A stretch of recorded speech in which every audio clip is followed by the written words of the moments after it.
महाराष्ट्र राज्य बांधकाम कामगार संघटना स्वतंत्र कृती समितीच्या वतीने या राज्याचे मुख्यमंत्री माननीय नामदार देवेंद्रजी फडणवीस साहेब, या राज्याचे कामगार मंत्री माननीय नामदार आकाश पुणकर साहेब, या राज्याचे कामगार राज्यमंत्री आशिष जयस्वाल साहेब यांना आम्ही आज या ठिकाणी कृती समितीच्या वतीनं निवेदन दिलेलं आहे. 1 जानेवारी 2026 रोजी महाराष्ट्र राज्य बांधकाम कामगार कल्याणकारी मंडळाचे सचिव माननीय श्री विवेक कुंभार साहेब यांनी एक आदेश काढलेला आहे.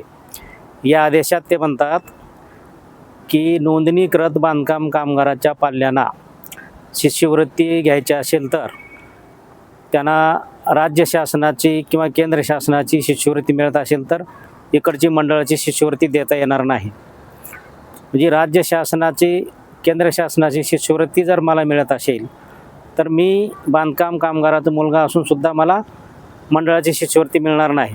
अशा पद्धतीचा निर्णय कुंभार साहेबांनी 1 जानेवारी रोजी काढलेला आहे. हा जो काढलेला त्यांनी आदेश आहे, निर्णय आहे, हा इमारत व इतर बांधकाम कामगार सेवा शर्ती आणि नियमन करणारा जो काही 1996चा कायदा आहे, या कायद्याचं प्रकरण 5 कलम 22(1) प्रमाणे, ज्याच्यामध्ये फंक्शन ऑफ बोर्ड हे स्वतंत्र मुद्दा आहे, कलम आहे. या कलमानुसार नोंदणीकृत बांधकाम कामगारांच्या 2 पाल्यांना शिक्षणासाठी मदत शिक्षण सहाय्य म्हणून देण्याची तरतूद आहे. या तरतुदीनुसार महाराष्ट्र राज्यामध्ये जे काही बांधकाम कामगाराचे मंडळ आहे, या मंडळामार्फत ते योजना आणि तो लाभ दिला जातो. तसा राज्य शासनाच्या आणि केंद्र शासनाच्या शिष्यवृत्तीचा या मंडळाच्या शिष्यवृत्तीशी काही संबंध नाही. जो या मंडळाचा सभासद कामगार आहे, या सभासद कामगाराच्या पाल्यांना शिक्षणासाठी मदत करण्याची तरतूद केंद्राने पास केलेल्या 96च्या कायद्यात आहे. त्यामुळे या कायद्यात बदल करण्याचा राज्य सरकारला काही अधिकार नाही. तरीही राज्य सरकारने 2023मध्ये एक अधिसूचना काढलेली होती आणि त्या अधिसूचनेचा हे करून आधार घेऊन मंडळाच्या सचिवांनी हा एकतर्फी मनमानी आणि कामगारावर अन्याय करणारा हा आदेश काढलेला आहे.